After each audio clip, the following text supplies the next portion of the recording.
Hello everyone. Let us discuss aphorism 54 and 55. There are other systems of medicines like allopathy, antipathy, and isopathy. Homeopathy is best amongst all. These systems do have some disadvantages. What are those disadvantages? Everything is being discussed in aphorism 54 to 57. But today we will be discussing about allopathy because she has written too much. Huge aphorism is there. Again and again I repeat that Hahnemann has written Organon around 180 years back. What was the system of medicine existing during those days? Was called allopathy. The allopathy what is existing today is totally different than which was existing during those days. So if we remember this and continue, that won't create any confusion. If at all you don't get convinced of what he is talking, it becomes very difficult for you to remember. You will get convinced only if you know that this all was going on 180 years back during Hahnemann's time. In 54th aphorism, Hahnemann starts with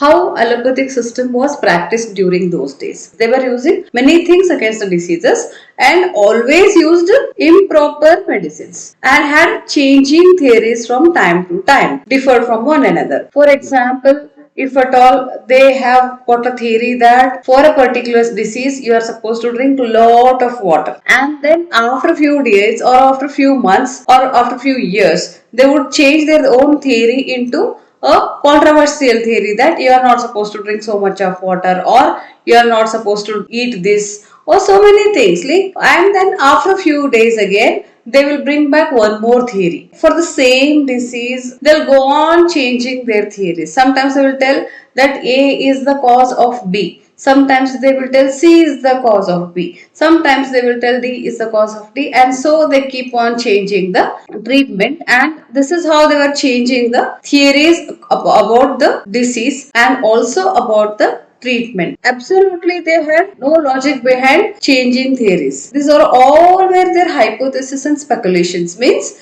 they would imagine that this can happen, this must be happening, that must be happening like that.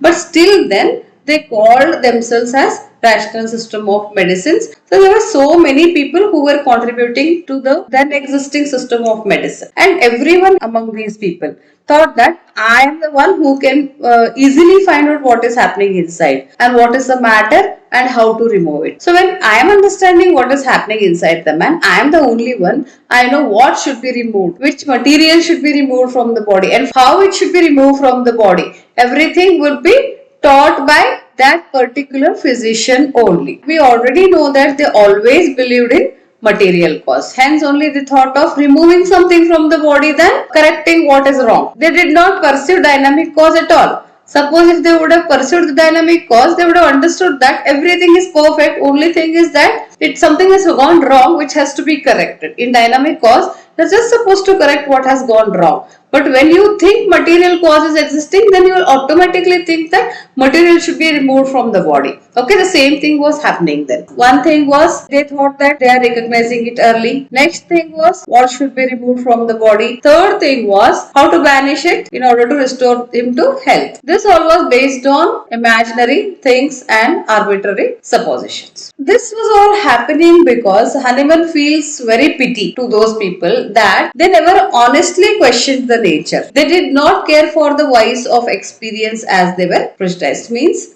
there were some of the things, some sufferings were going on even after treatment. As they were not honest enough to sit and think that they are not doing good to the patient. Okay, they absolutely never bothered. They always thought that we are giving treatment and they are getting better. Or we are giving treatment. That was the thing. Absolutely. What is happening afterwards and whosoever is getting better, why they are getting better. And whosoever is not getting better, why they are not getting better. These things were never thought by them. And they did never care for their own voice. Experience is what? Experience is this only, that some are getting better and some are not getting better and some are getting worse, right? So this experience was never considered by themselves because they were prejudiced. They were thinking that we are giving treatment and they are getting all right. That's all. And if at all somebody is not getting all right, they thought that the person is doing something wrong. Hence only he is not better. There was a fixed idea that diseases appear pretty much in the same manner. Means suppose if at all you will fix the treatment for him. One more person gets typhoid, they will think that this typhoid also is occurring pretty much in the same manner.